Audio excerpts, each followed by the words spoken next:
இந்த 45 வருஷமா சினிமாவில் இருக்கிறது காரணம் விஜயகாந்த் சாருக்கு அதே மாதிரி தான். அம்மன் கோயில் கடக்கால பீரியட்ல ஒரு ஹேர் ஸ்டைல் இருப்பாரு.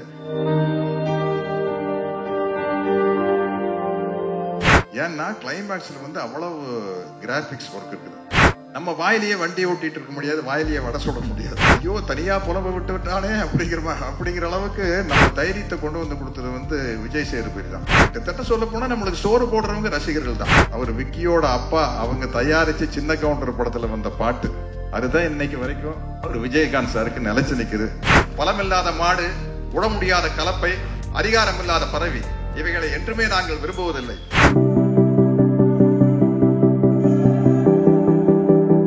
அனைவருக்கும் வணக்கம். Hi bro. நானும் ஆர்ஜே பாலாஜி ஒருத்தர் ப்ரோன்னு தான் கூப்பிட்டுருக்கோம். ஏன்னா அப்பதான் நம்ம யூத்தோட மிங்கிள் ஆக முடியும். முதல்ல கொஞ்சம் யோசிச்சாரு, நான் ஹாய் ப்ரோ அப்படின்னு அவர் என்ன திருப்பி கூப்பிட ஆரம்பிச்சிட்டாரு. அந்த மாதிரி ஒரு யூத்தான டீம். நம்ம ராஜன் சார் பேசும்போது சொன்னாரு, புரட்சி தலைவர் எம்ஜிஆருடைய அன்புக்கு பாத்திரமானவர் ஐசரி வேலன் அவர்கள். எனக்கு ரொம்ப நாளா ஒரு டவுட், இந்த ஐசரிங்கிறது எப்படி வந்தது எனக்கு தெரியல. கணேஷ் சார்கிட்டயே கேட்கணும்னு நினைச்சுக்கிட்டு இருந்தேன். இன்னைக்கு கரெக்டா ராஜன் சார் சொல்லிட்டாரு, ஐசரி நான் சரியானவன் இல்லையா. ஐசரி கணேசன் அவர்கள் வந்து ஐசரினா அவர் சரியான மனிதர் அப்படின்னு தான் அர்த்தம். சரியான மனிதனுக்கு உதாரணம் வந்து நிறைய உதவி செய்யறது. அது உங்க அப்பா கிட்ட இருந்து நீங்க கத்துக்குவீங்க. அவர் இருந்த இடம் புரட்சி தலைவர் எம்ஜிஆர் கிட்ட. அதனால வந்து அந்த வள்ளல் குணம் உங்ககிட்ட இருக்கிறதுல அரிசியுமே இல்லை. வாழ்த்துக்கள். இந்த 45 வருஷமா சினிமாவில் இருக்கிறதுக்கு காரணம் இந்த சிங்கப்பூர் சலூனுடைய முக்கியத்துவம் என்னன்னு எனக்கு தான் தெரியும். சிகை அலங்காரம் இதை வச்சுதான் 45 வருஷமா வண்டி ஓட்டிட்டு இருக்கிறேன். ஏன்னா ஒரு ஹேர் ஸ்டைல் அப்படிங்கிறது வந்து வாழ்க்கையில் அவ்வளவு முக்கியமான ஒரு விஷயம். ஒரு பிக் எவ்வளவு வேலை செய்யுது அப்படின்னு வந்து எனக்கு தான் தெரியும். ஒரு சின்ன ஹேர் ஸ்டைல் சேஞ்சினால வந்து அந்த முகத்தினுடைய ஸ்டைல் அப்படியே மாறிடும். புரட்சி தலைவர் எம்ஜிஆர் அவர்கள் ஆரம்பத்தில் இருந்தப்போ ஒரு ஹேர் ஸ்டைல் இருப்பாரு, சோசியல் பிக்சருக்கு வந்தோம்னா அப்படியே மாறி இருக்கும். அதே மாதிரி ரஜினி சார் எடுத்துக்கங்க, ராஜாதி ராஜாலேருந்து ஒரு ஹேர் ஸ்டைல் மாறும். விஜயகாந்த் சாருக்கு அதே மாதிரி தான். அம்மன் கோயில் கடக்கால பீரியட்ல ஒரு ஹேர் ஸ்டைல் இருப்பாரு. அதுக்கப்புறம் வேற ஒரு ஹேர் ஸ்டைல் வரும்போது அந்த லுக்கே டோட்டலா மாறிச்சு. ராஜாதி ராஜாலே பின்னாடி விஜயகாந்த் சார் வந்து ஒரு ஹேர் ஸ்டைலை மாற்றும் போது அந்த லுக்கே அப்படியே மாறிச்சு. அதனால வந்து அவ்வளவு முக்கியமான விஷயம் இந்த சிகை அலங்காரம். அதை பேச வச்சு படம் பண்றது ரொம்ப நல்ல விஷயம்.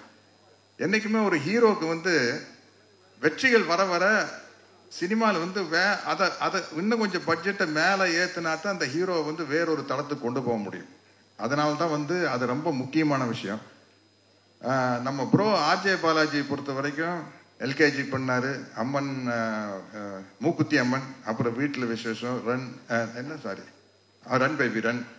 அப்போ இப்போ வந்து இந்த படம், இந்த சிங்கப்பூர் சலூன் வந்து நிச்சயமா இதுக்கு முன்னாடி அவர் பண்ண பட்ஜெட்டை விட அப்படி மேலே கொண்டு போகிற படம். ஏன்னா கிளைமேக்ஸில் வந்து அவ்வளவு கிராஃபிக்ஸ் ஒர்க் இருக்குது. இந்த கிராஃபிக்ஸ் ஒர்க்கை வந்து ஒரு டைரக்டர் வந்து கற்பனை பண்ணி சொல்லிடலாம், இப்படி சார் அப்படி சார் அப்படி சார் இப்படி சார்னு சொல்லிடலாம். ஆனால் அந்த சிஜி ஒர்க் பிரமாதமாக வர்றதுக்கு வந்து முக்கியமான காரணம் பணம். அது ப்ரொடியூசர்கிட்ட தான் இருக்குது. அவர் வந்து இந்த ஹீரோக்கு இவ்வளவுதான் செலவு பண்ணலாம் அப்படின்னு எல்லா ப்ரொடியூசர் ஒன்று மைண்ட்ல வச்சிருப்பாங்க. அதை தாண்டி செலவு பண்ணா இந்த படம் ஜெயிக்கும் அப்படிங்கிற நம்பிக்கையை அந்த கதை உருவாக்குறது மூலமா தான் அந்த தயாரிப்பாளர் வந்து செலவு பண்ணுவாங்க. அப்படி இந்த படம் வந்து ஒரு பிரம்மாண்டத்துல கிராண்டியர்ல வந்து ஆர்ஜே பாலாஜி வந்து நிச்சயமா அடுத்த கட்டத்துக்கு கொண்டு போயிடும். அதனால வந்து இனிமே சினிமாவில் வந்து இந்த சவுண்டு இதெல்லாம் டெவலப் ஆனதுக்கு அப்புறம் நம்ம வாயிலேயே வண்டி ஓட்டிட்டு இருக்க முடியாது, வாயிலேயே வடை சுட முடியாது. கொஞ்சம் பெரிய விஷயங்களை காட்டினாத்தான் முடியும். அப்படி இந்த படம் வந்து ஆர்ஜே பாலாஜிக்கு அமைஞ்சிருக்குது. இங்க கூட நடிச்சவங்க எல்லாருமே வந்து ரொம்ப ஜாலியா செட்ல வந்து நம்ம கலாச்சி பேசுனதுக்கு அளவே இல்லை. அந்த மாதிரி ஒரு ஜாலியான டீம். அப்கோர்ஸ் சுகுமார் சார் நம்பித்தான் இந்த விக்கையை நான் வச்சேன் படத்துல.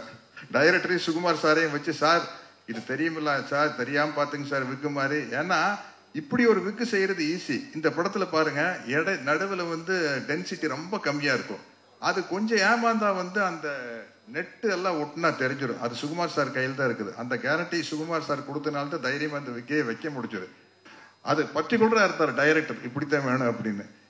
நான் இதுக்கு முன்னாடி நிறைய கவுண்டமணி அண்ணன் கூட, தம்பி வெடுவேலி கூட, நம்ம தலைவர் மணிவண்ணன் கூட எல்லாம் சேர்ந்து காமெடி பண்ணியிருக்கேன்.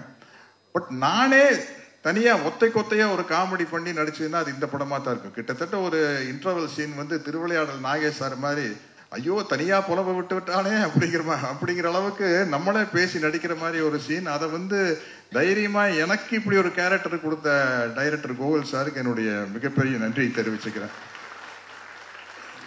ஏன்னா எல்லா விஷயமே வந்து டைரக்டர் கிட்ட இருந்து அப்ரூவல் வந்தாத்தான் முடியும். நம்ம ஒரு டயலாக் எழுதி கொடுக்குறாங்க, தகுடங்கண்ணே தகுடு அப்படிங்கிற டைரக்டர் வந்து இல்லை சார் 2 தடவை சொல்ல வேண்டாம் சார், ஒரு தடவை சொன்னா போதும் சார் அப்படின்னா கிட்டத்தட்ட எனக்கு ஒரு 7-8 கோடி ரூபாய் போயிருக்கும். அதுக்கப்புறம் தான் நம்மளுக்கு ஒரு மார்க்கெட் வருது இல்லையா? அந்த ஒரு சின்ன விஷயம் டைரக்டர் கிட்ட இருந்து ஒரு சின்ன அப்ரூவல் கிடைப்பதன் மூலமா தான் ஒரு நடிகர் வந்து எங்கேயோ போக முடியும். அப்படி பல இடத்துல இருந்து நான் வந்து என்னை விட மூத்தவர்கள்கிட்டையும் எடுத்துக்குவேன், என்னை விட இளையவர்கள்கிட்டையும் எடுத்துக்குவேன். உண்மையிலேயே நான் கதாநாயகனா நடிச்சிருந்தப்ப என்ன கெஸ்ட் ரோல் கேட்கல வந்து நான் ரொம்ப யோசிப்பேன். கஷ்டப்பட்டு ஹீரோ ஆயிருக்கிறோம், வில்லனா நடிச்சு இப்ப போய் கெஸ்ட் ரோல் பண்ணோம், ஒரு கேரக்டர் பண்ணோம் அப்படின்னா வந்து அந்த ஹீரோ இடத்தை தக்க வைக்காம விட்டுருவோம் அப்படின்னு ஒரு பயம் இருந்தது. இப்ப கேரக்டர் ரோல் நடிக்கலையும் கூட ஒரு கெஸ்ட் ரோலுக்கு போறதுன்னா வந்து ரொம்ப யோசிப்பேன். அதுக்கு எனக்கு ஒரு எனக்கு ஒரு தைரியத்தை கொண்டு வந்து கொடுத்தது வந்து விஜய் சேதுபதி தான். அவருக்கு அந்த மக்கள் செல்வன் அப்படிங்கிற பொருத்தம் ரொம்ப ரொம்ப பொருத்தம். அவர் வந்து அந்த அளவுக்கு வந்து எவ்வளவு பேர் ரசிகர்கள் வந்தாலும் சளைக்காம அவங்களோட போட்டோ எடுத்து முத்தம் கொடுத்து, அதைத்தான ரசிகர்கள் நம்ம கிட்ட எதிர்பார்க்கறாங்க இல்லைங்களா? நமக்கு வந்து அவங்க பணம் கொடுத்து டிக்கெட் வாங்கி கிட்டத்தட்ட சொல்ல போனா நம்மளுக்கு சோறு போடுறவங்க ரசிகர்கள் தான். அவங்க மேல தோள் மேல கை போட்டு ஒரு சளைக்காம நம்ம போட்டோ எடுத்துக்கிறது வந்து ரொம்ப முக்கியமான விஷயம். இதற்குத்தானே ஆசைப்பட்ட பாலகுமாரா மாதிரி ஒவ்வொரு நடிகர்கள்கிட்டையும் கேட்க வேண்டியது, இதற்குத்தானே ஆசைப்பட்ட நடிகர்களே. அப்படி ஆசைப்பட்டு வந்ததுக்கு அப்புறம் அதுல என்ன சலிப்பு இருக்கக்கூடாது. தலைவர் புரட்சி தலைவர் அதானே எவ்வளவு பெரிய கூட்டமா இருந்தாலும் உள்ள போய் கட்டி பிடிச்சி அவங்க கிட்ட பேசி வெளியில வந்து வரல. அந்த மாதிரி ஒரு நல்ல பண்பு. இந்த படத்துல தயாரிப்பு நிர்வாகியா நடிச்ச விக்கியை பத்தி நான் சொல்லணும். இன்னைக்கு எங்க போனாலும் என்னுடைய அன்பு நண்பர் விஜயகாந்தை பத்தி பேசல, அந்த வானத்தை போல மனம் படைச்ச நல்லவனே அப்படிங்கிற ஒரு பாட்டு தான் ஞாபகம் வருது எல்லாத்துக்கும். அந்த பாட்டு வந்து அவர் விக்கியோட அப்பா அவங்க தயாரிச்சு சின்ன கவுண்டர் படத்துல வந்த பாட்டு. அதுதான் இன்னைக்கு வரைக்கும் அவர் விஜயகாந்த் சாருக்கு நிலைச்சு நிக்குது. அது மாதிரி அனைவருமே வந்து ஒரு நடிகரா இருக்கலாம், சம்பாதிக்கலாம், ஆனா வந்து ஒரு நல்ல மனிதனாக வாழ வேண்டும்.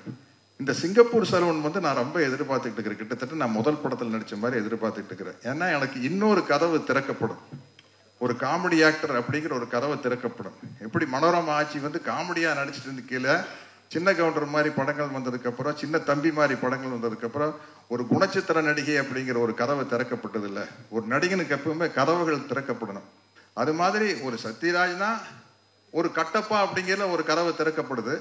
இந்த படத்துல வந்த சக்கரபாணிங்கிற கேரக்டர்னால இன்னொரு கதவு திறக்கப்படும். அந்த கதவை திறந்தது காரணமானவர் நம்ம இயக்குனர் கோகுல் தான். அவருக்கு என்னுடைய நன்றி சொல்லிக்கிறேன்.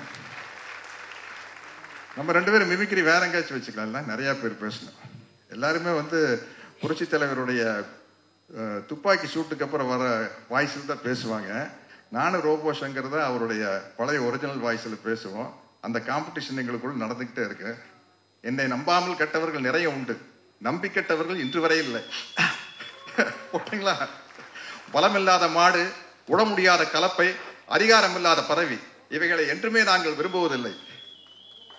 ஓகே தானே? தேங்க்யூ.